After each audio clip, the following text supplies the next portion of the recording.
Tá funcionando? Não tá, não? Ah, tá. Ah, tá. Tá.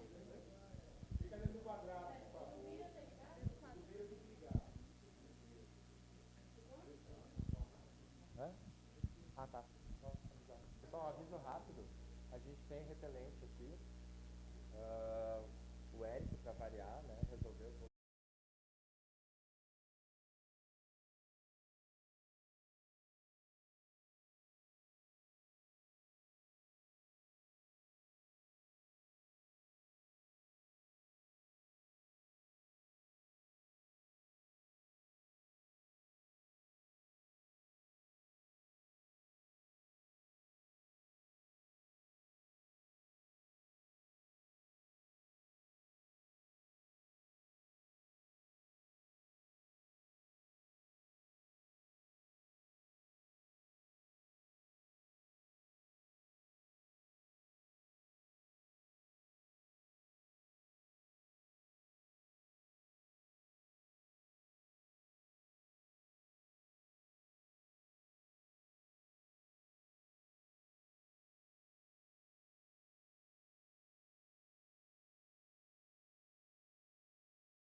Contra todo aquele pessoal que não gostava muito das ideias do senhor, e ao longo do tempo todo esse trabalho foi gerando um fruto muito grande, que é o que a gente tem hoje, diversos movimentos pelo Brasil, e é por isso que o Bira é considerado, digamos, um dos fundadores de tudo. Eu, quando conheci a Escola Austríaca, conheci o movimento liberal, lembro que um dos primeiros livros que eu li foi o Ação, Tempo e Conhecimento, do Bira. Aí na conferência da Escola Austríaca eu fui lá com o livrinho, aí peguei autógrafo do Bira, o Bira nem lembra, obviamente, mas eu peguei autógrafo dele, porra, caralho, eu peguei autógrafo do Bira.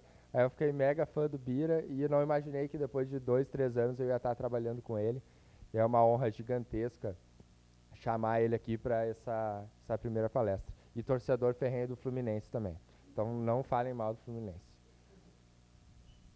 Tá funcionando aí o microfone?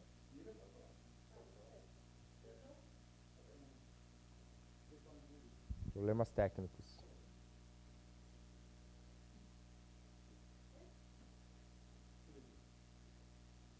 Vocês ganharam o livro do Bira, inclusive, tá na sacolinha, né? Vocês têm até domingo para ler ele. Tá? Liga o mudo.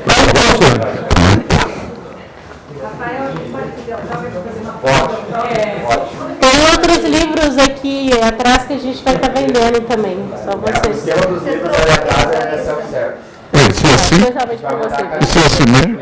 É, né? Esse mesmo é a anteninha. Se não tiver troco, coloque para mais. Uma maquininha para pagar. Tá, a gente vai colocar ela lá. Vamos lá. Fala aí, Virão, vê se tá funcionando. Tá funcionando? Valeu, Virão. Boa tarde, sejam bem-vindos. Aquelas coisas de sempre, né? Uma alegria receber vocês aqui, blá, blá, blá, blá, blá. E...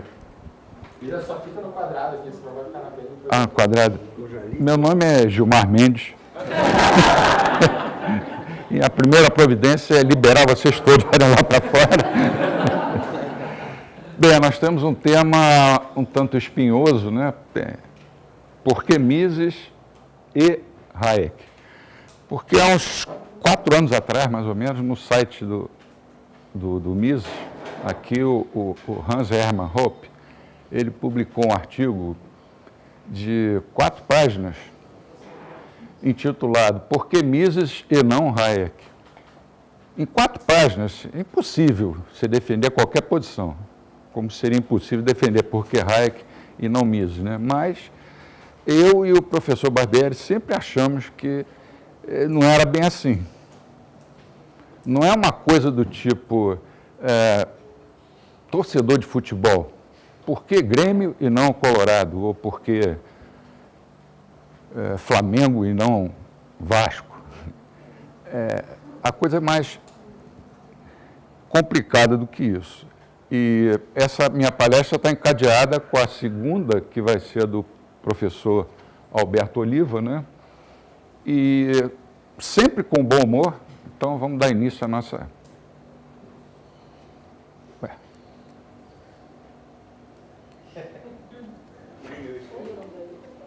Eu acho que é outro botão.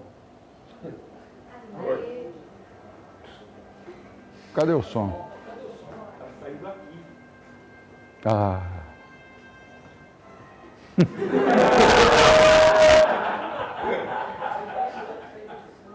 Bagunçar metade da minha...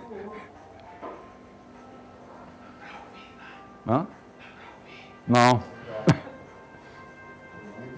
Perdeu a... Acabou? Não. Pausa aí. Não dá para ligar as caixas. Não dá para ligar as caixas. Dá pra ligar a caixa aqui no meu agora. Se quiser ligar a caixa no meu. Para a apresentação. Aqui eu não tenho como parar. Ah. Passei 2 semanas preparando esse troço, pô.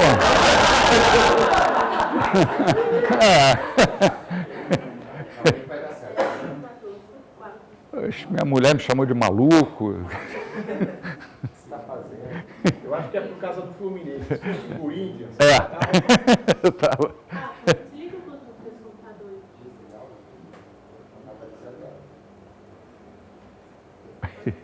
Não é touch.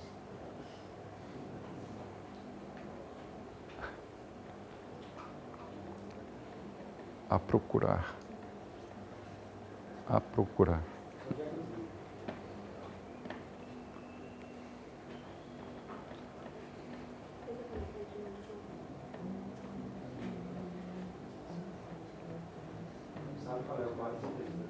Não precisa depois.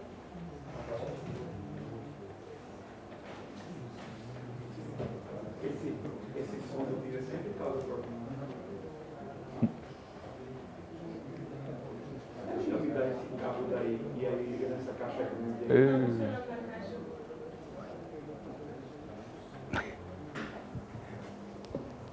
Gostaria de lembrar a todos que está fazendo de novo.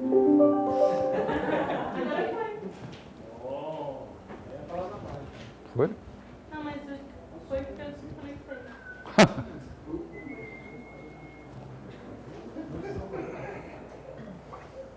Conectou aí, não?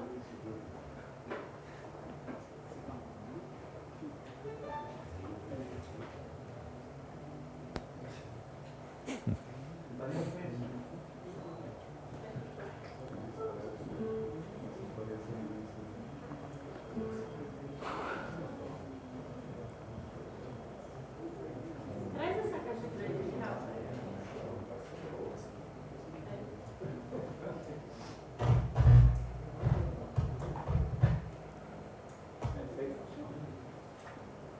Bota ela na mesa mesmo, me dá só o fio assim. Tem um fio pegado no... Esse fio aí que tá com o fone.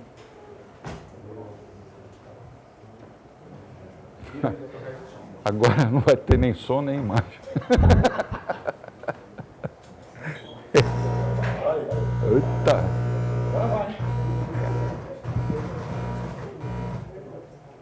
Pode falar que o gosto é bom. Agora pode dar.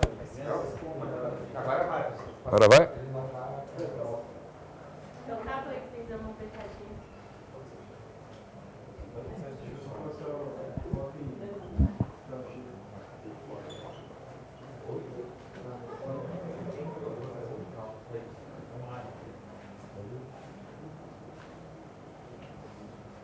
Bota uma piada aí, Mário.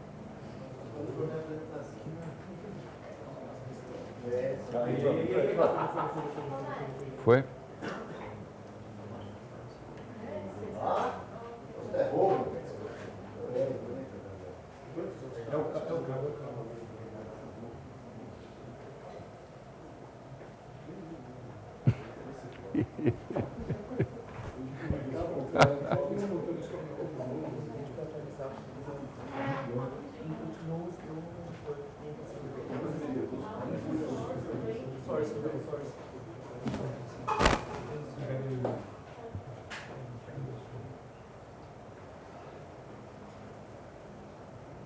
Bira, conta aquela piada. Quantos austríacos são necessários para tocar uma música?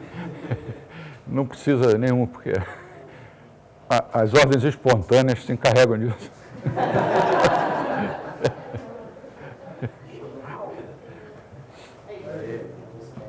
Vamos ver agora se vai. Pode? Não.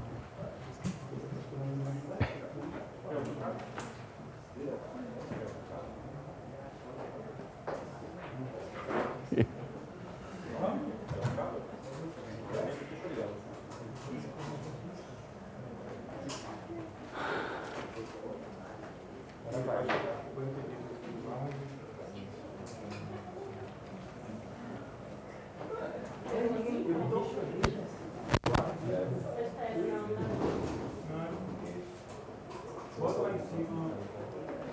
Se tiver a opção de meio na tela. Não tem. Duplicar, ok, obrigado. Não, era alternar, era duplicar. Aqui é?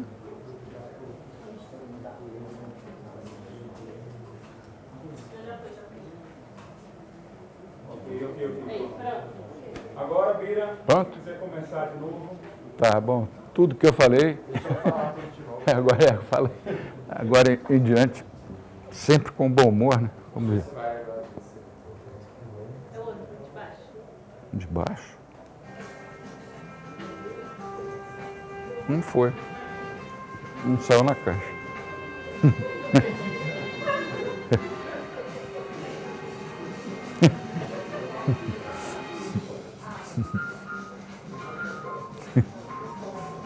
Pelo menos eu estou escutando aqui, ó.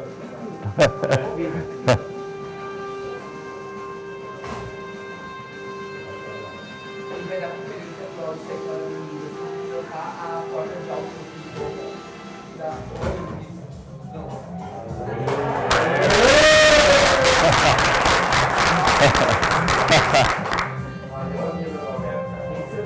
Ainda bem que faltou conseguiram o som.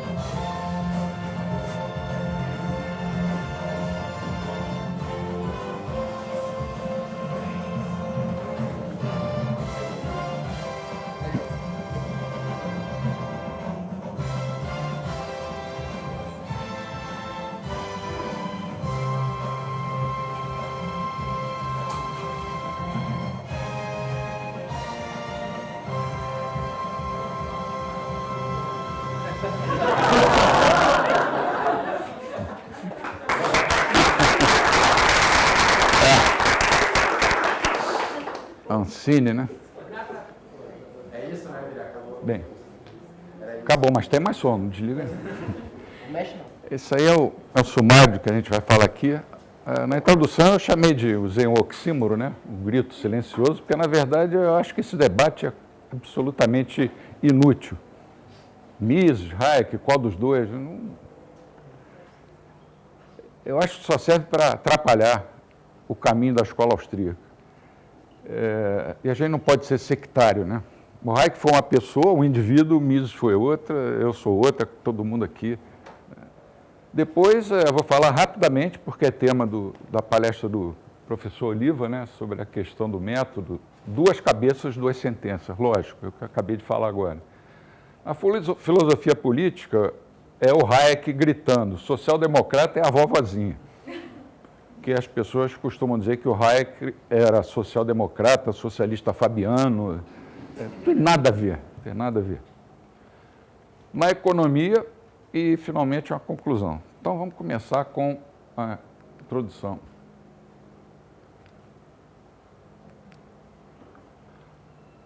Por que Mises e não Hayek? Podia formular isso assim. Eu e o professor Oliva dizendo, por que Flamengo e não o nosso Fluminense? Os dois são grandes, mas por que um e não o outro? Ou então o Hélio Beltrão, pena que ele não chegou ainda, que é um sujeito de mau gosto, diria, por que Fluminense e não o meu Flamengo? Aí não tem resposta exata. Não tem resposta exata, nem no futebol e muito menos aqui, que a gente está falando de uma coisa que não é exata, né? Mas, de qualquer forma, né?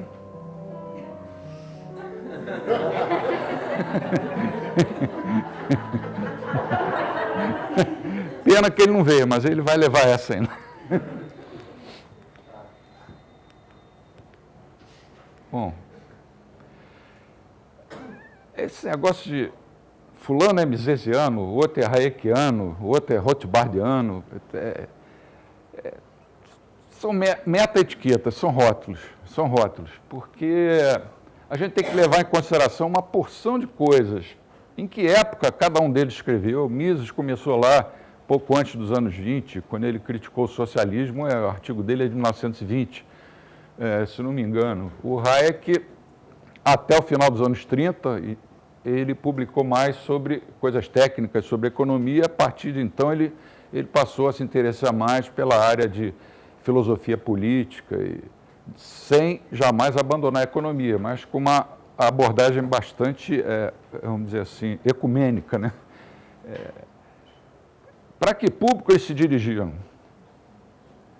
O Mises começou a escrever logo depois do fim da Primeira Guerra Mundial.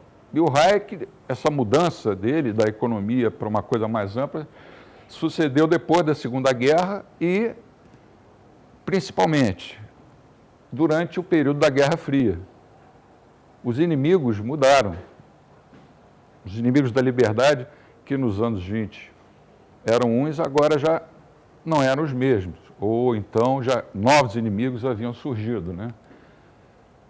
Então, a teoria austríaca ela não pode ser considerada como um corpo unificado, uniforme de pensamento, nem como um sistema fechado. Ela tem que ser um sistema aberto. Esse é o grande desafio da escola austríaca do século XXI, que deve evoluir de acordo com o conceito hayekiano, né, de ordem espontânea. Um historiador britânico, Skinner, né, ele chamava isso a mitologia da coerência. Isso não é só na escola austríaca. Você teve o Keynes, por exemplo, só para dar exemplo, e tem os keynesianos aí de todos os tipos e formas, e extensões, variedades, maluquices, todos eles insistindo no mesmo erro. Uns insistindo, que foram os pós-keynesianos, depois os que persistiram no erro, os keynesianos de hoje continuam persistindo até hoje. Mas você tem diferenças marcantes entre diversos autores e, no entanto, se rotula todos eles são keynesianos. Isso é muito importante da gente levar em consideração. E o Peter Both, ele coloca, eu acho brilhantemente, a escola austríaca como ela deve ser encarada como um programa de pesquisas progressivo. Ela vai evoluindo de autor para autor. Cada autor novo, é claro que vai utilizar conhecimentos de pessoas que escreveram antes dele, e assim sucessivamente. O Hans Hermann Hoppe, que é o que publicou o artigo Por que Mises e não Hayek, ele tem uma frase que eu não gosto dela do começo ao fim, embora até admire ele em outras coisas que ele escreveu. A maior prominência obtida por Hayek tem pouco ou nada a ver com as suas ideias econômicas. Até aí tudo bem. Afinal, a diferença entre as ideias puramente econômicas de Mises e Hayek é mínima. É verdade. Com efeito, a maioria das ideias associadas a Hayek foram originadas por Mises, e apenas esse fato já faria com que Mises tivesse um patamar superior ao de Hayek como economista. É errado. Isso está errado. Você não pode concluir uma coisa dessa. O Mises utilizou conhecimentos de outros que escreveram antes dele, do Bombaver, do Karl Menger, do John Stuart Mill, David Hume, um monte de pessoas, assim como Hayek. Quer dizer, um professor não pode, assim como um professor não pode se impor a que ele tenha que ser superior a todos os seus alunos, um aluno também não tem a obrigação de achar que tem que ser melhor ou pior do que os seus professores. Simplesmente o Mises era alguns anos mais novo, foi aluno do Hayek, escreveu depois, era natural que ele usasse coisas que o Hayek já tinha escrito. E mesmo assim ele criou, mesmo na teoria econômica pura ele criou. Então, segundo o Hoppe, O que realmente explica a maior proeminência de Hayek é a sua obra publicada, principalmente na segunda metade da sua vida, que foi na área da filosofia política, né? E é nesse campo que a diferença entre Hayek e Mises torna-se realmente notável, para não dizer impressionante. Eu não acho nem notável nem impressionante, embora, claro, tenha diferença entre um e outro. O Peter Bolt já coloca a coisa na seguinte forma, naquele livro dele que está escrito ali embaixo, que ganhou o prêmio de melhor livro de escola austríaca em 2012, né? A economia austríaca contemporânea é um programa de pesquisas progressivo e não um corpo resolvido de pensamento. E esse é o único caminho a seguir, o que significa que não devemos nos preocupar com a fidelidade às obras de qualquer pensador, passado ou presente, mas em buscar a verdade tal como a enxergamos, como nós pensamos que ela deva ser enxergada. Acharmos e tomarmos ideias produtivas onde quer que possamos encontrá-las. Por exemplo, na teoria austríaca dos ciclos econômicos, pouco se falava na influência de Wicksell, da escola sueca, e de David Ricardo, e do próprio Stuart Mill. Foi o professor Roger Garrison, nos seus primeiros artigos, quem começou a elaborar mais nesse sentido, né? Isso é ótimo, isso é ótimo. A gente não pode se fechar num clubinho, aqui só entra austríaco da corrente do Hope. Não pode, ou da corrente do Mises Institute. Eu sou amigo deles todos lá, mas não pode, tem que ser aberto.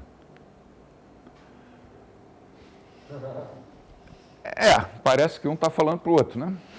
Lulu, você é o cara. Não, é você, Fred. Então, as 4 divergências seriam essas. Vamos passar a primeira delas.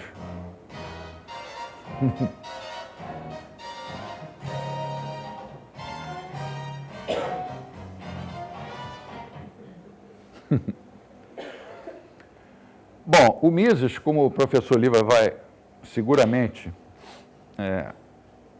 já que ele, na minha opinião, no Brasil, ele é a autoridade maior nesse tema, né, de epistemologia. Não é porque é meu amigo, se fosse o pior, eu diria também aqui. O Mises foi influenciado, de certa forma, pelo neocantismo nas 2 vertentes alemãs principais, que era a escola de Baden, que enfatizava a lógica, a ciência e a fundamentada na axiologia, ou seja, o estudo dos valores, né? A escola de Marburgo rejeitava o naturalismo e afirmava a importância do método transcendental. A escola de Marburgo tentava resgatar o Kant da crítica da razão pura e das leis lógicas, e a de Baden procurava enfatizar a razão prática e as leis axiológicas, e rejeitava o formalismo em que o pensamento cria por si só o seu próprio objeto, né? O neocantismo, né, surgiu em oposição ao idealismo de Hegel, ao positivismo de Comte e John Stuart Mill. Mas o Mises também era simpático ao utilitarismo do Jeremy Bentham. Isso fez até com que o Rothbard, que era mais aristotélico, metesse o pau no Mises, que era o ídolo dele. E o Hayek, ele enfatizou, né, na sua teoria do conhecimento, que ele começou a formular nos anos 40, conhecimento teórico é uma coisa, e conhecimento prático, ou das circunstâncias de tempo e lugar, é outra coisa. Então, ele separou o conhecimento subjetivo da realidade desse conhecimento. E, ao introduzir, por influência de Popper, né, o falibilismo no conhecimento dos agentes, as explicações econômicas devem passar a ser guiadas pelo falsificacionismo. Uma teoria é verdadeira até que ela não seja falsificada ou negada pelos fatos. E na visão do Hayek, a ciência econômica não pode se resumir só à lógica das escolhas, que é a ação humana, baseada somente em decisões subjetivas dos agentes, que é o que a praxeologia faz. Influenciado por Mill, David Hume, Burke e a fenomenologia de Husserl, o Hayek formulou algumas críticas à epistemologia de Mises, embora ele jamais tenha dito que achava errada a praxeologia, como a gente vai ver daqui a pouco. Ele só achava errada onde ela deve ser aplicada, ele divergia. Os agentes econômicos erram, claro que erram. Negar isso é cair na teoria econômica convencional, em que o produtor maximiza o lucro, o consumidor maximiza a satisfação. Aquilo ali só existe em livro-texto, mesmo porque ele não sabe qual é o lucro máximo. O consumidor, qual a satisfação máxima que eu posso ter? Não sei. A teoria econômica, então, deve investigar como é que a alocação de recursos vai depender do processo de corrigir esses erros. Já o Mises via a coisa da seguinte maneira: a ciência econômica deve buscar a validade de seus resultados pelo método puramente dedutivo, a partir do exame das implicações lógicas do conceito originário, né, o seminal de ação humana, visando a um fim, a um propósito, e subjetiva e voluntária. Então, a proposta de Hayek de se formular a teoria sobre aprendizado entraria em conflito com a abordagem misesiana. Colocarei entraria, porque esse é o foco da controvérsia, né, que aconteceu entre os austríacos a partir dos anos 90. Bom, a praxeologia se limita ao exame da lógica de cada indivíduo, enquanto a ênfase na garantia da existência de coordenação ou ausência, né, nos mercados depende de considerações de natureza intersubjetiva. O que significa isso? Está ali o nosso querido professor Barbie, como é carinhosamente chamado, sem nenhuma alusão à boneca, porque ele é um cabra. Mas, na dissertação dele de mestrado, né, ele tratou do problema do cálculo econômico e é um trabalho que eu aconselho todo mundo a ler, porque é muito bom, esclarece muitos pontos.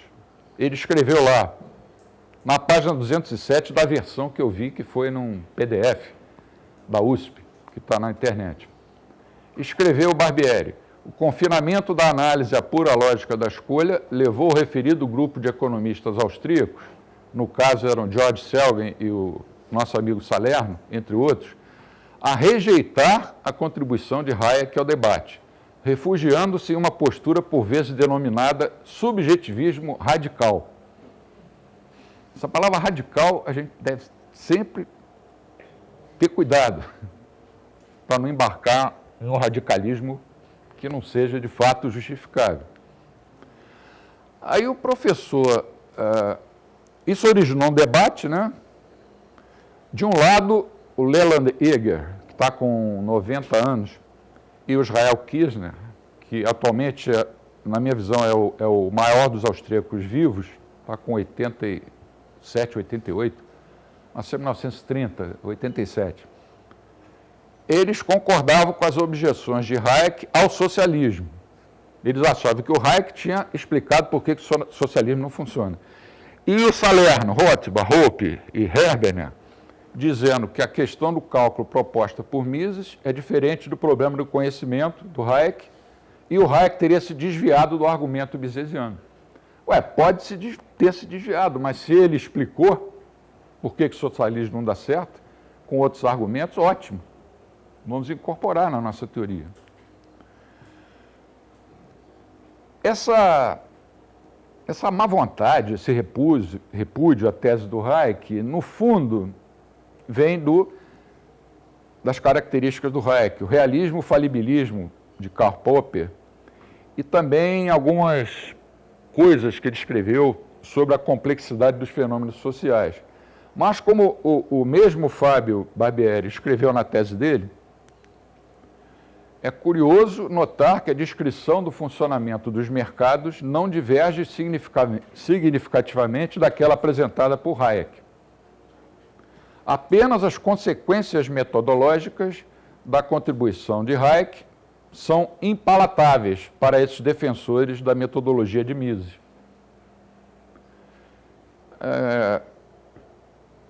Eles, no fundo, não explicaram. E, ao tentarem replicar a linha hayekiana, eles simplesmente repetiam argumentos do Hayek sem contestar, fazendo uma ligação direta. Está vendo? Por causa disso, o Hayek não foi capaz de rejeitar o socialismo. Já que eu estou homenageando o meu querido amigo Barbieri, pênalti para o Corinthians.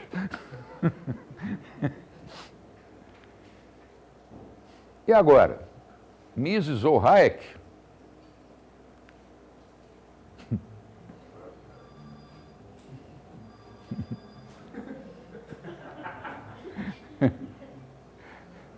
Seu Zé Carioca, né? Que vacilo, tio.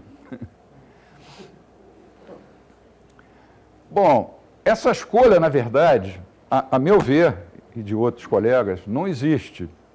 A expressão correta deve ser Mises e Hayek. Assim como na física deve ser, por exemplo, Newton e Einstein. Ou na música deve ser Bach e Liszt. Pelo menos até que algum austríaco genial, que está para nascer, que a economia não comporta, a meu ver, gênios. Todos os caras que eram tidos como gênios em economia prejudicaram milhões de pessoas. Já visto os nossos planos aí de congelamento de preço. Todos eles eram considerados economistas inteligentíssimos, gênios, arrebentaram com a inflação e com a nossa economia. Mas Zé de Cardoso foi uma beleza. nem fala esse nome que eu fico arrepiado. Vamos dar vida aí de novo, hein? Pois é. A não ser que algum consiga separar a questão do conhecimento do Hayek, a sua autêntica origem. Que, claro, a origem do Hayek está em Mises também. O Mises também aceitava o problema do conhecimento, só que o Hayek desenvolveu isso mais do que ele. Por que até agora ninguém conseguiu demonstrar, sem qualquer possibilidade de refutação, qualquer conflito entre o Mises e o Hayek? É que todas as tentativas caíram no mesmo erro que o Barbieri aponta lá na tese dele e também outros autores que eu andei lendo repetem. Eles repetem inconsciente ou mesmo explicitamente os argumentos do Hayek, consentâneos com a visão de Mises, mas como se fossem opostos aos do Mises. Preciso saber como você vai ler o Hayek, como a gente vai ver mais tarde. O Hayek não era contra a praxeologia, ele se opunha à ideia de que a teoria de mercado seja a priori, ou seja, a praxeologia. Porque apenas a lógica da ação individual, praxeologia, é a priori. E a lógica pura da escolha, então, não seria válida ao analisarmos processos sociais em que você não tem só um indivíduo. Você tem interações intersubjetivas, né? Em um prefácio a 2 artigos do Rothbard sobre metodologia da economia, esses 2 aí, publicados pelo Cato, o Hayek escreveu isso aí. Os problemas examinados, sem dúvida, não perderam nada de sua importância. Toda pessoa educada terá que, nos próximos anos, escrever em 79, aprender a compreender o que é praxeologia e quais são seus métodos particulares. No tempo de Mises, era necessário explicar e justificar o seu caráter em um exame crítico de todas as abordagens alternativas da época do Mises. Mas enquanto a consciência dessa nova visão se espalha, serão muito necessárias exposições breves e simples de suas essências. O professor Rothbard mostra grande habilidade em expô-las de forma concisa e uma linguagem mais familiar para a presente geração. Então, o Hayek, você pode concluir que o Hayek era um praxeologista? Depende. Como é que você define praxeologia? é um método das ciências sociais baseado na análise das ações intencionais e fundadas no individualismo metodológico. Nesse caso, Hayek era um praxeologista, sem sombra de dúvida. Então, onde é que estava o desacordo? Basicamente no seguinte: o Hayek partia da constatação de que a lógica pura da escolha diz respeito à forma da ação do indivíduo, e não ao conhecimento individual, que gera a ação humana. E, claro, que os fenômenos sociais são dinâmicos, além de se desenvolverem no tempo real, tempo bergsoniano. O conteúdo da ação, o conhecimento, muda constantemente e isso se reflete nas próprias ações das pessoas. Mas a mudança do conteúdo da ação, ou seja, do conhecimento, não pode ser determinada a priori, porque a gente não tem como saber qual vai ser o conhecimento que alguém vai ter no futuro, e mesmo que tivesse, como é que ele ia usar esse conhecimento para aprender com os próprios erros, corrigindo-os, né?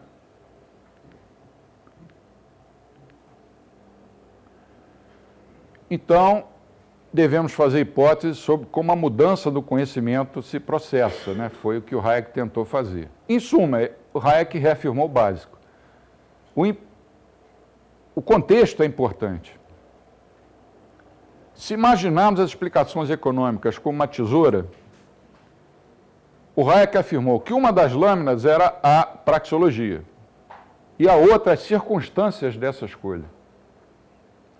A explicação constitui a lógica da análise situacional e, como ele não relaxou o pressuposto do interesse público, que o Mises também sustentava, a análise dele teve que se concentrar na aprendizagem, no processo de aprendizagem.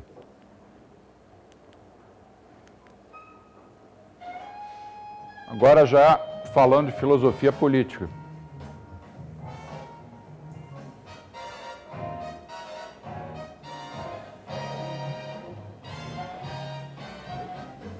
Pode estalar o dedo.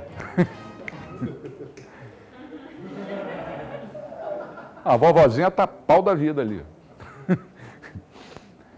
É uma injustiça chamar o velhinho Hayek de social-democrata. Eu sempre brigo com ele por causa disso, e ele comigo. Como eu já falei, os contextos, os públicos para que eles escreveram, se dirigiram, as circunstâncias no tempo eram diferentes. Mesmo jogadores sob diferentes regras produzem jogos diferentes, lógico. Hayek usou argumentos a respeito do debate do cálculo em inglês na década de 30, que ele já estava em Londres. Diferentes, claro, dos que o Mises usou nos debates em língua alemã ainda na década de 20.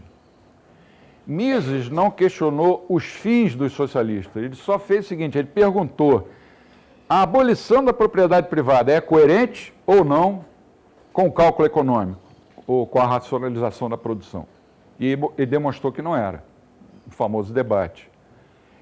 Os dois tinham o mesmo objetivo, que era o de mostrar que, mesmo se os planejadores econômicos fossem motivados por um certo interesse público, e ninguém sabe bem o que é isso, e os trabalhadores fossem motivados a trabalharem para o bem da sociedade e não para o seu próprio, como se fossem abelhas, cupins, formigas, seria impossível, mesmo assim no socialismo, existir um planejamento econômico racional. A filosofia política de Mises é abreviada, né, por causa da limitação de horário. A gente tem que entender elas dentro da vida do Mises, né? E considerando que ele era um herdeiro do mandato iluminista de salvar o mundo profeticamente pela razão. Isso explica o seu estilo e também é uma solução para debates infinitos sobre quão racionalista ele era. Aí tem esses exemplos aqui. Depois eu vou disponibilizar esse PowerPoint, tirando o som, tirando isso tudo, é um arquivo que dá para mandar. Esse tem 38 megas, fica meio difícil. O utilitarismo do Mises que eu havia escrito, mostrei para o professor Oliva uma semana, em vez de utilitarismo, Mises é um utilitarianista. Eu tinha escrito, ele é um utilitário. Aí o Oliva me falou, um Mises com tração nas 4 rodas.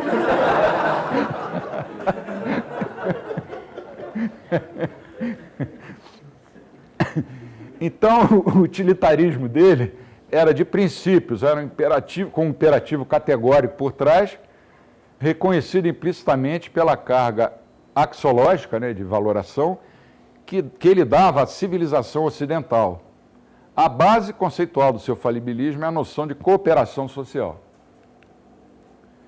Ele critica os valores absolutos como negativos para a coexistência sob cooperação social, onde existem valores diferentes. Mas, por outro lado, afirma implicitamente esses valores em sua defesa da civilização. Muito se escreveu sobre a teoria econômica de Mises, mas da epistemologia dele se escreveu menos.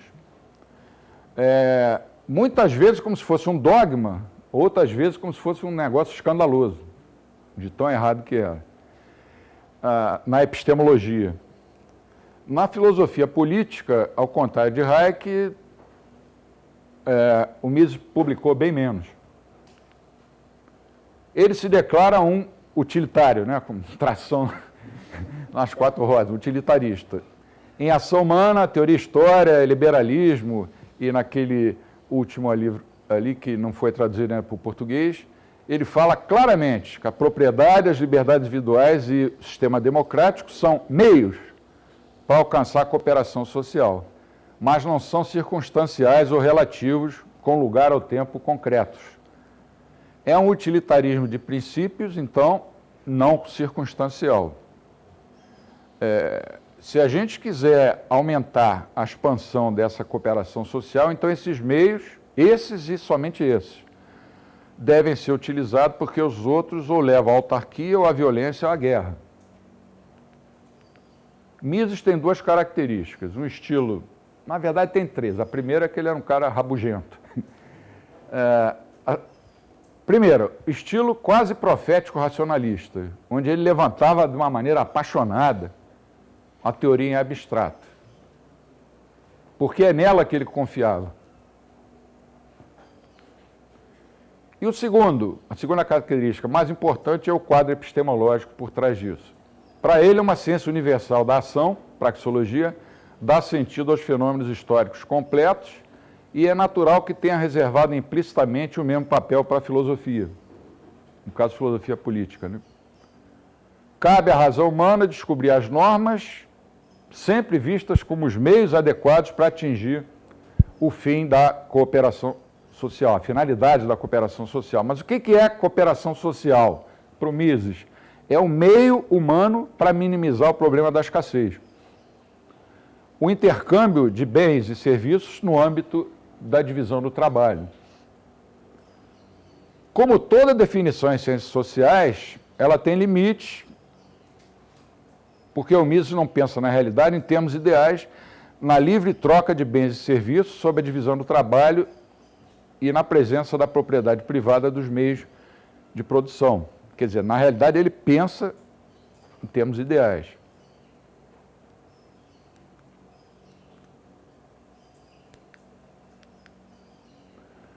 Mises escreveu muito elogiando a paz e o comércio como fatores civilizadores, né?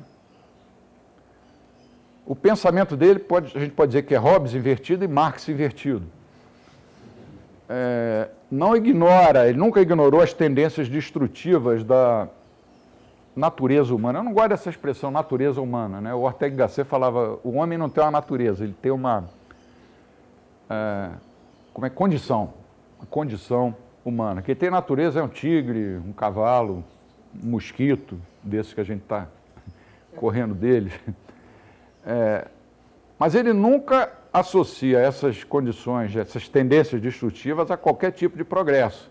Pelo contrário, era a cooperação social, o aumento da divisão do trabalho, o progresso da civilização e a maior produtividade do comércio, que, na visão do Mises, só seriam possíveis por meio da cooperação pacífica.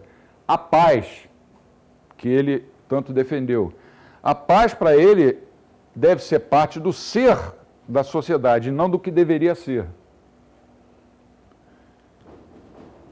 Para o Marx, a história é a luta de classes.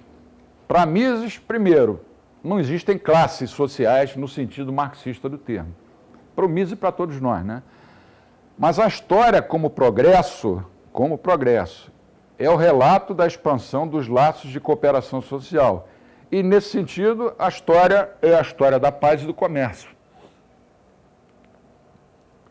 Associada no pensamento do Mises, a paz está associada de uma maneira diferente daquela vista por Adam Smith e David Ricardo.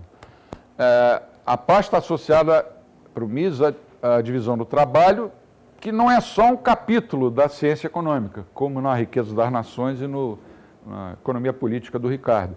Mas a paz é uma lei geral da sociedade humana, né? A paz não, a divisão do trabalho é uma lei geral da sociedade humana que ele chamava de lei da associação. E o nosso Hayek?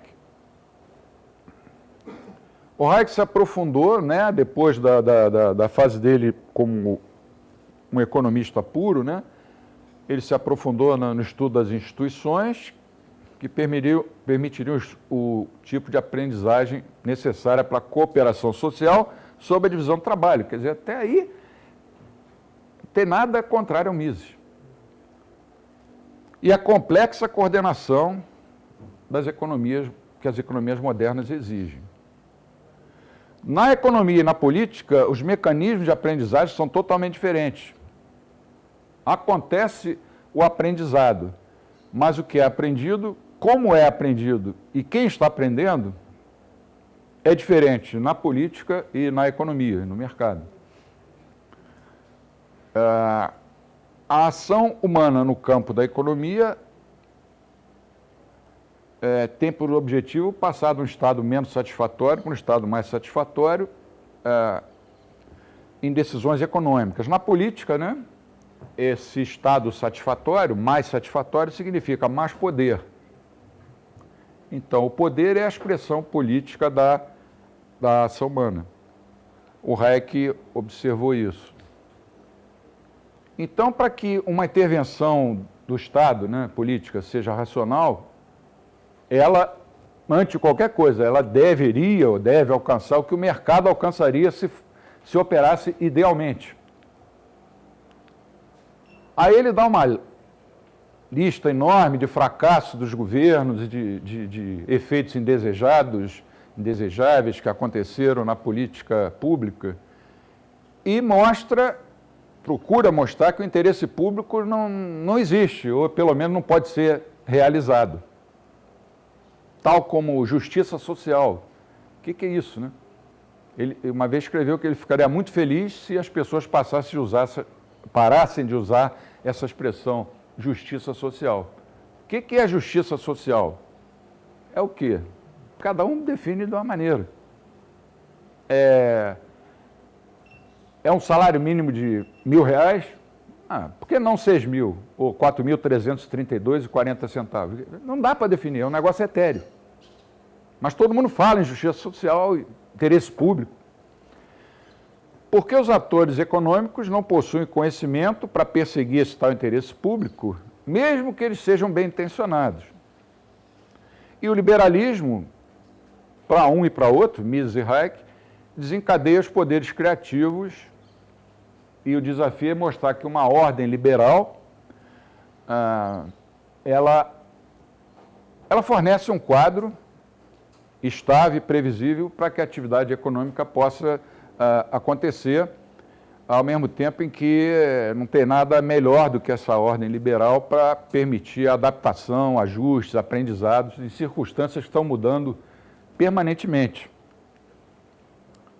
Então, para o Hayek, o ambiente de aprendizagem é a fonte das melhorias. Adam Smith tinha escrito que as maiores melhorias na capacidade produtiva são devidas à expansão e aprimoramentos na divisão do trabalho.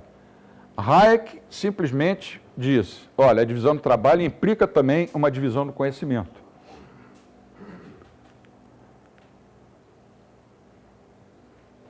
Bom, ele não abandonou a economia porque ele se formou na Faculdade de Direito de Viena, que na época era o principal centro de economia da Áustria, né? Mas, dos anos 40 em diante, com o sucesso das ideias do Keynes, a economia foi se afastando das suas origens, né? Que as mais remotas, como tal nesse meu livro, que vocês todos vão comprar aí, por favor, as origens estão na filosofia moral, filosofia moral, né? Os economistas foram se afastando disso, matematizando tudo, a inventar a econometria se desenvolveu e passaram para o mundo teórico que ignora o contexto institucional do comportamento econômico. Por isso que você vê economistas famosos no mundo inteiro, mas aqui no Brasil tem vários. Um deles é dono da melhor faculdade privada, dono não, é o atual presidente da melhor faculdade privada de São Paulo. É um economista brilhante, mas acha que essas coisas não... Isso não é coisa para economista. O economista tem que saber o modelo e... Né? Conheço um monte deles, um monte deles. A nossa luta deve ser para mudar isso, Um economista que vive só de equações não é um economista completo. O institucionalismo epistemológico do Hayek, formulado nos 30 e 40, então forneceu as bases para, mais tarde, ele escrever a Constituição da Liberdade e talvez a obra mais famosa, depois de Caminho da Servidão, que é a trilogia Direito, Legislação e Liberdade. Saber desse aspecto do pensamento de Hayek é um primeiro passo para reconhecer suas contribuições mais amplas para a ciência econômica e para a arte da economia política. Bom, com as limitações da razão, a gente precisa de regras espontâneas, gerais e abstratas, né, de justa conduta, sem ignorar a razão, claro, mas é um racionalismo crítico ou evolucionista. Uma crítica forte à fé cega na razão, porque a razão para o Hayek é um aparelho de crítica muito mais de construção. Mas ele reconhecia que tem um papel importante em alguns casos. Por vezes, a razão, através da legislação, é a única forma de corrigir um caminho errado que a lei possa estar tomando. Porque para o Hayek, lei era uma coisa, legislação era outra. Lei eram normas abstratas de justa conduta, prospectivas, iguais para todos, gerais, e a legislação eram comandos, ordens exarados de cima para baixo, né? Então, ele se opunha aos anarquistas modernos quando ele afirmava que a lei não pode ser deixada totalmente ao sabor da evolução natural ou da ordem espontânea. As regras de organização, que é a legislação, são os comandos, devem estar sujeitas ao controle das normas de justa conduta, que ele chamava de lei, nomos, né? E o governo deve ser limitado e estar subordinado a essa lei, com a tarefa de proteger a ordem espontânea pelo uso do seu monopólio da força. Muitos anarquistas não entendem isso e acusam o Hayek de ter sido um socialista fabiano, um social-democrata. A avó dele já respondeu lá naquele slide anterior, que não é bem assim, né? Ele, claro, defendia a democracia não como um fim, mas como um meio, mas inspirada na ideia liberal de limitação de poderes.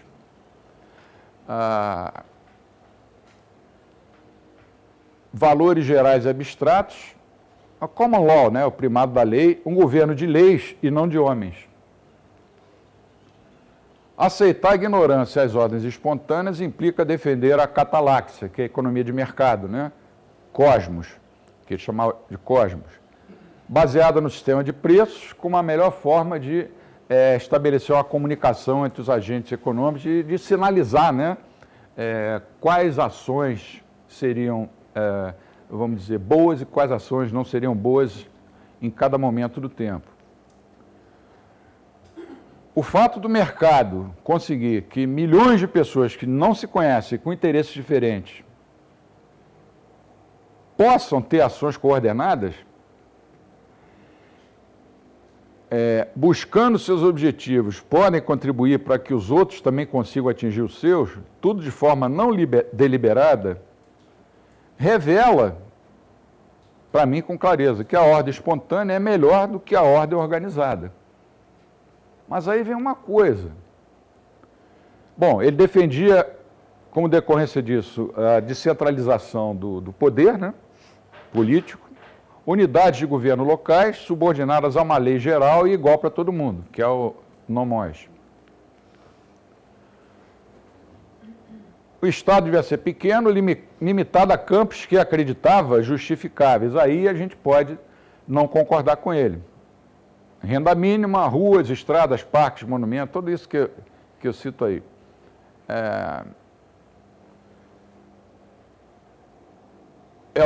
É um dos pontos do Hayek passíveis de, pelo menos, serem questionados.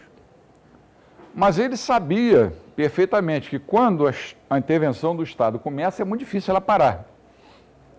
E aí se inicia, então, o caminho da servidão, e ele tentou criar mecanismos, né, nos seus últimos trabalhos, para limitar o poder do Estado, e sonhava com estados pequenos em competição. Um desses mecanismos, é claro, é a Constituição. E ele via no socialismo, como ele escreveu no último livro dele, escreveu com 88 anos, era um erro intelectual. Porque é impossível uma sociedade, uma entidade central, organizar eficazmente a sociedade. Porque ela não tem o conhecimento, que está sempre disperso, para melhorar a vida de todo mundo. Os socialistas, né, pensam que sempre tem alguém que sabe... É o seguinte, sempre tem alguém que sabe o que é melhor para nós. Porque nós ainda não percebemos que o que eles acham que é melhor para nós é mesmo melhor para nós. Por isso, eles acham que nós ainda estamos no mundo das trevas, da ignorância. Querem nos obrigar a ser felizes à sua maneira. Maduro, por exemplo, acha que todos os venezuelanos são felizes hoje. Os socialistas pensam que a sociedade, que é uma ordem extensiva de cooperação, funciona da mesma forma que uma família, por exemplo. Não é, nunca vai ser. A sociedade não é uma grande família. Não tem as características desses grupos primários, não tem solidariedade, não tem lealdade. Um vendedor de sorvetes ou de qualquer outra coisa que dá um sorvete presente para o filho dele, se ele fizer o mesmo para todas as crianças que forem na sorveteria dele, ele vai quebrar. Ele não pode fazer isso. Não dá para falar em solidariedade uma hora dessa. Ele pode dar um ou outro para uma criança que está vendo que está morrendo de fome, mas se ele fizer isso para todo mundo, ele vai quebrar. E é por isso que eu tenho que concluir que o capitalismo é malvado. Sinceramente, é muita burrice. Esse pessoal da esquerda tem uma característica única, universal, que é a estultice.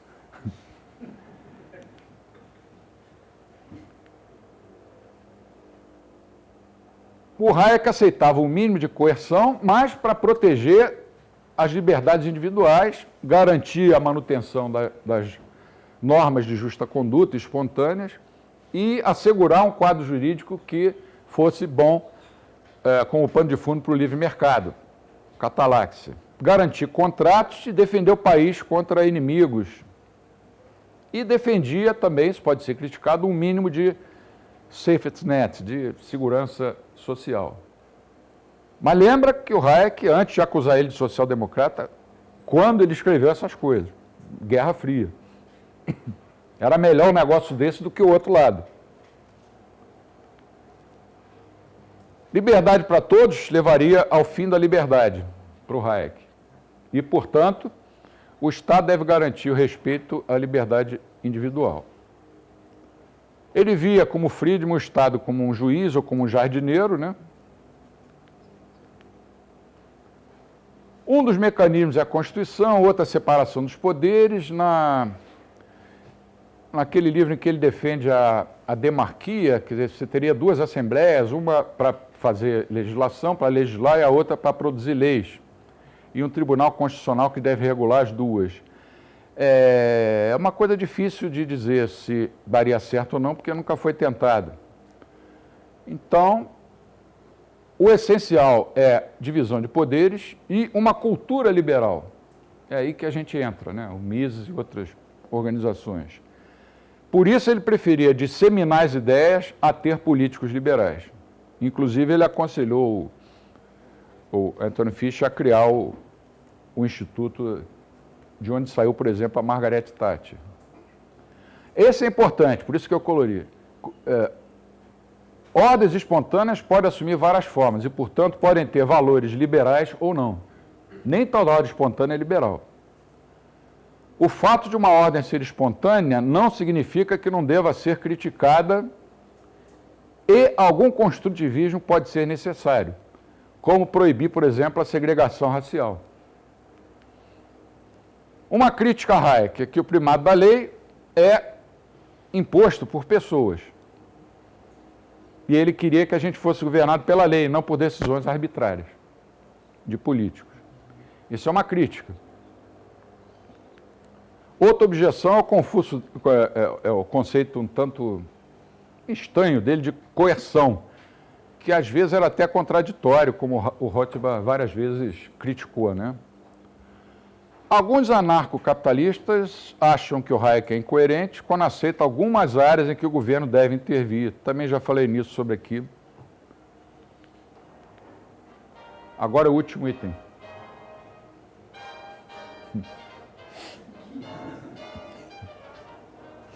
Jô Soares não tá.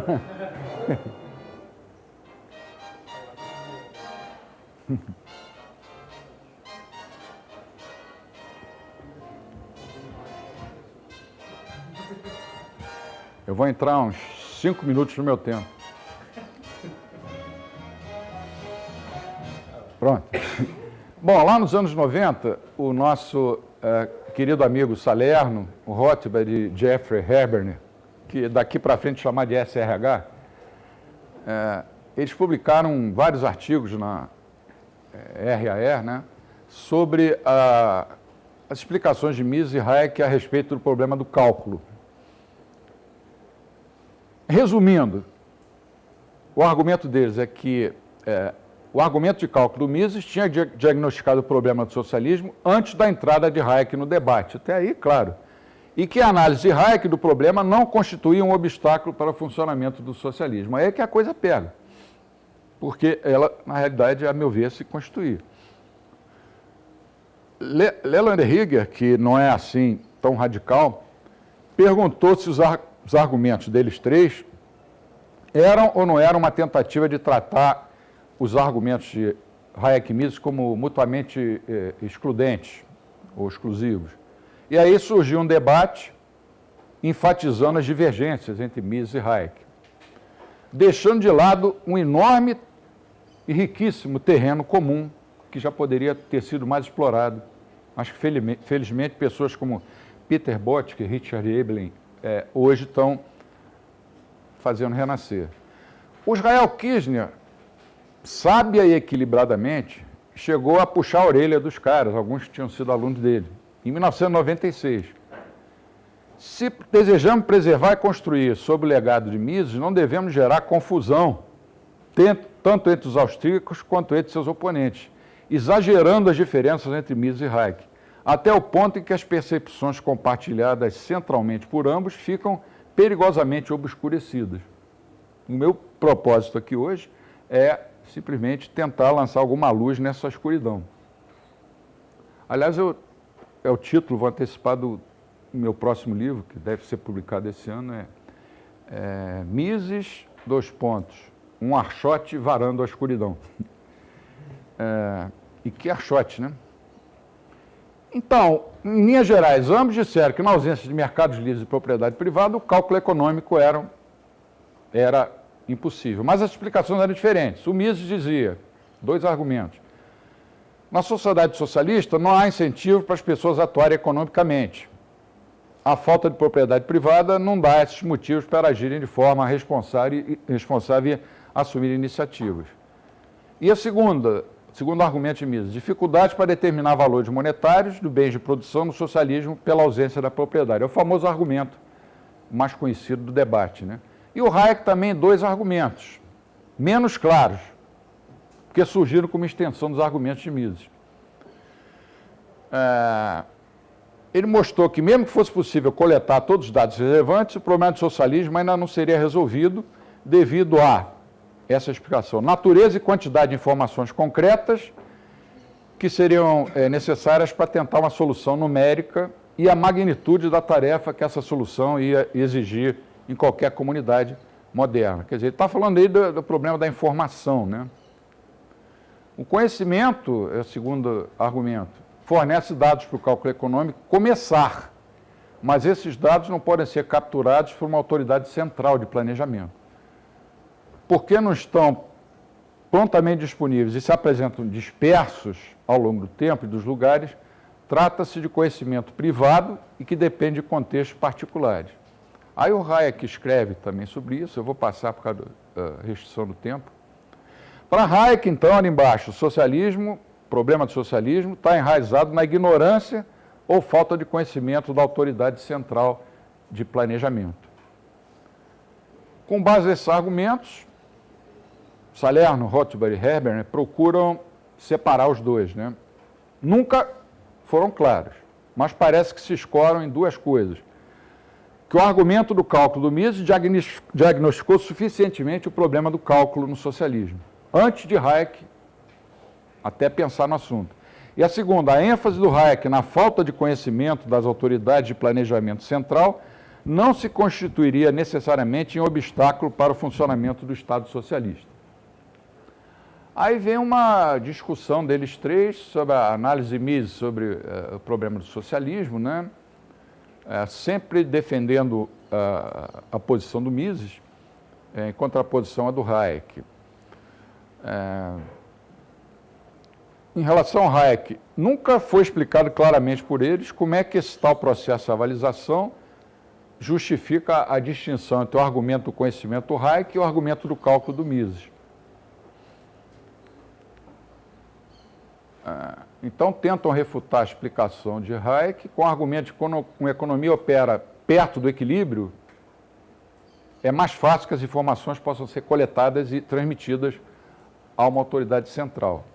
Hayek, então, seria um teórico de equilíbrio estático, segundo eles, pela influência de Wieser.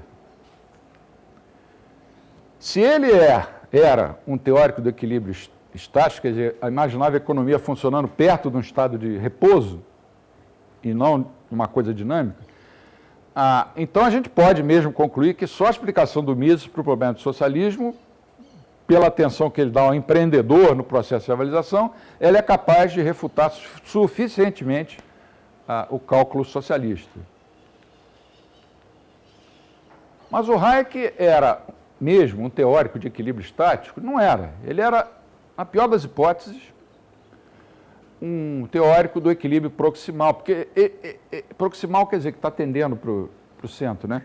Assim como Kirchner, porque ele se concentrou muito no caráter dinâmico da organização econômica. Existe uma tendência para o equilíbrio, que vai se modificando, mas sempre tem uma tendência para o equilíbrio. É uma posição oposta, por exemplo, aos subjetivistas mais radicais, como Larkman e Shekel e outros, né? Então, a gente pode argumentar que a tendência ao equilíbrio proposta pelo Hayek esteja muito próxima de um estado de equilíbrio completo. Pode-se argumentar, como os 3 fizeram. Daí você podia partir para destruir o Hayek, né? Então, a gente deve ver o Hayek como teórico de equilíbrio proximal ou de equilíbrio. Para mim, muito mais de equilíbrio proximal.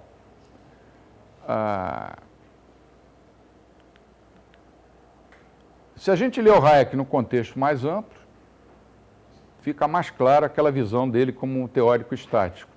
Porque ele está sempre falando em aprendizagem, descoberta, quer dizer, coisas dinâmicas, né? Aprender e descobrir, para um hayekiano, são 2 coisas importantíssimas. Então, os escritos posteriores. Na época dele de economista, é teórico do equilíbrio. Na época posterior, não. Ele estava mais para o lado do equilíbrio dinâmico. A gente tem que buscar um consenso em pelo menos duas questões. O problema do cálculo está enraizado na dinâmica e não na estática, no equilíbrio. Se você interpreta o Hayek como um teórico do equilíbrio, aí sim, você pode refutar o diagnóstico dele do problema do socialismo e dizer, fazer uma distinção entre ele e o Mises. A agenda positiva é a que eu coloco sempre. Nós, da escola austríaca, temos que nos concentrar em esforços positivos em vez da gente se separar em heurísticas negativas.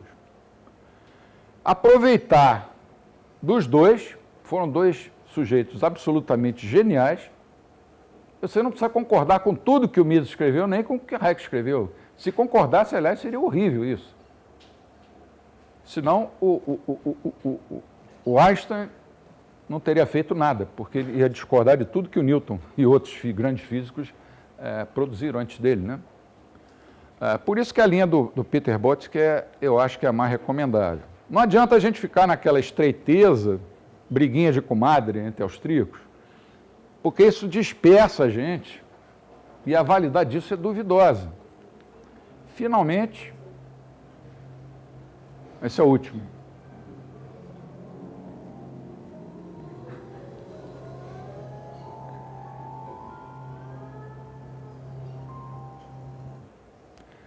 Bom, coisas que eu já falei aqui, né? Não pode jogar fora o que Pitágoras escreveu, nem o que o Newton escreveu, nem o que o Einstein escreveu, dizer, não, o cara é o Nash, ou outro mais moderno que ele. Juan de Mariana, Richard Cantillon, aí Bastiat, Menger para Wieser, Bombaver. A coisa está sempre evoluindo. E nenhum deles era igualzinho aos demais. Esse cara aí, com 12 anos, já tinha descoberto erros nos fundamentos da geometria euclidiana. É por isso que você vai jogar o Euclides fora. Banana é maçã, maçã é maçã. Mises é Mises, Hayek é Hayek, Bira é Bira.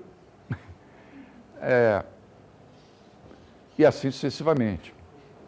Um ex-aluno não está proibido de suplantar um ex-professor. Nem o professor tem a obrigação de não ser superado por um ex-aluno. Isso não existe.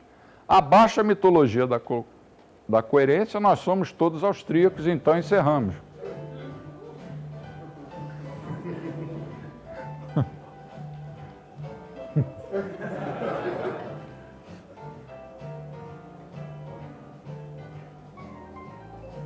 Eba.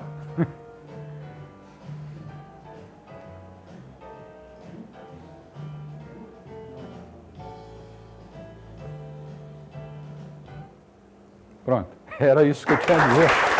Obrigado. Onde que eu vou agora? Temos tempo para 2 perguntas. Pô, eu devia ter falado mais, que aí não sobrava tempo. Pô, o Hélio não viu a homenagem que eu fiz a ele. Volta aquele slide lá do Hélio depois, eu tenho que mostrar ele. Tem que mostrar. Eu tenho que mostrar, senão vai dizer que eu falei mal dele pelas costas. Não, ainda foi para frente.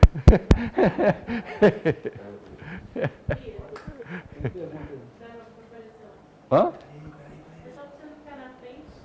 Ah, tá. Não, eu vou mostrar o... Essa aí. Essa aí. Foi só uma brincadeira que eu fiz. É isso aí. Eu e o Oliva falando isso, aí entra você e fala, por que não Flamengo? Aí a conclusão óbvia.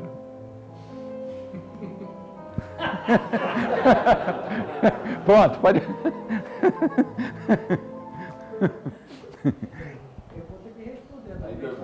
Pode responder. 2 segundos para responder. Já provocado para tentar colocar o nosso, como é o nome dele? O social-democrata, o Hayek,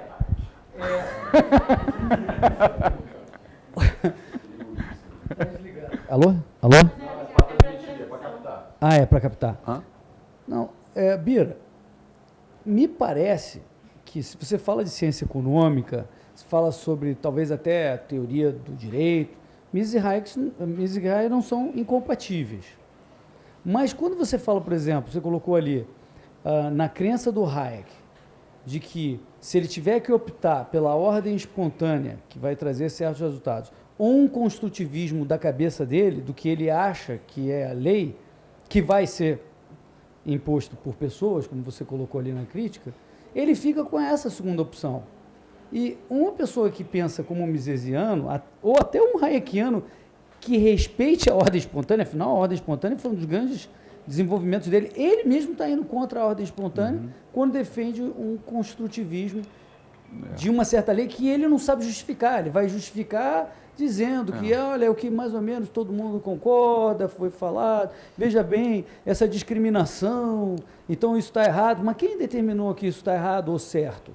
É um construtivismo do Hayek. Isso acho que é uma diferença grande entre Mises e Hayek. Construtivismo, ele mesmo admite, está lá nos slides. Mas ele coloca isso na seguinte situação.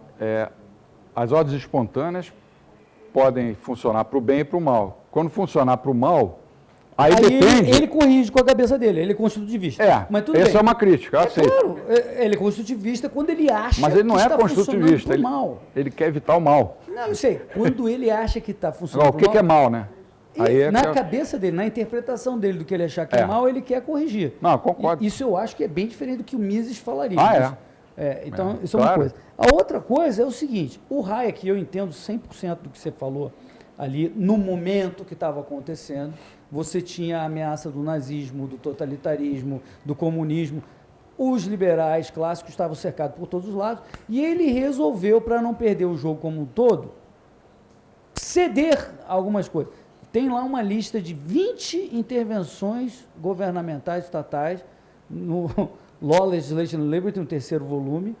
E no Constitution of Liberty, você também botou ali a crítica, no primeiro capítulo, onde ele define o que é coerção, porque ele define o que é coerção no primeiro capítulo, para dizer, então, dado que é só isso aqui a coerção, então pode isso, isso, isso, isso. E o Rothbard mostrou que esse conceito de coerção dele no primeiro capítulo estava deficiente, eu concordo 100%, eu acho que a maioria dos economistas concorda que o conceito estava deficiente, ou seja, o livro inteiro, para mim, você tem que levar com essa crítica, e essas intervenções todas, me desculpe, mas um cara que acredita nessa ordem espontânea, como ele vai defender todas? Não, infraestrutura pública e renda mínima e não sei o que lá. É uma lista lá de 20 coisas que você tem que ir lá consultar. Consultem, por favor, esse social-democrata. Vai lá. Fábio. Deixa para os alunos, Rodrigo. Agora eu já falei, porque ele me provocou, eu tinha direito de resposta. Fábio. Então, o Hélio fez a pergunta que eu queria fazer sobre o construtivismo. Mas eu tenho uma sobre a bibliografia. Posso fazer? Não é exatamente sobre a palestra, mas sobre a bibliografia. Então, o Hayek, ele fala que os dados estatísticos possuem imagem muito mais estável do que os pequenos diários. Mas a computação evoluiu com a estatística e hoje nós temos mecanismos como o machine learning, que segundo em segundo está lá um bot pesquisando em 1000 páginas da internet, atualizando esses dados. Então, estaria essa visão do Hayek defasada? De que os dados estatísticos não ajudam tanto a economia quanto ele pensava? Claro, num certo sentido eu acho que está defasada, porque ele deve ter escrito isso, não sei em que ano mais, sem toda essa tecnologia de hoje, né? Mas na essência do problema, eu acho que ele continua certo. Por mais desenvolvidos que seja a tecnologia moderna, eu acredito que continue sendo impossível para uma autoridade central ter todo aquele conhecimento necessário. Ele pode até ter agora, nesse momento, às 3 horas e 12 minutos, mas daqui a 2 minutos já mudou.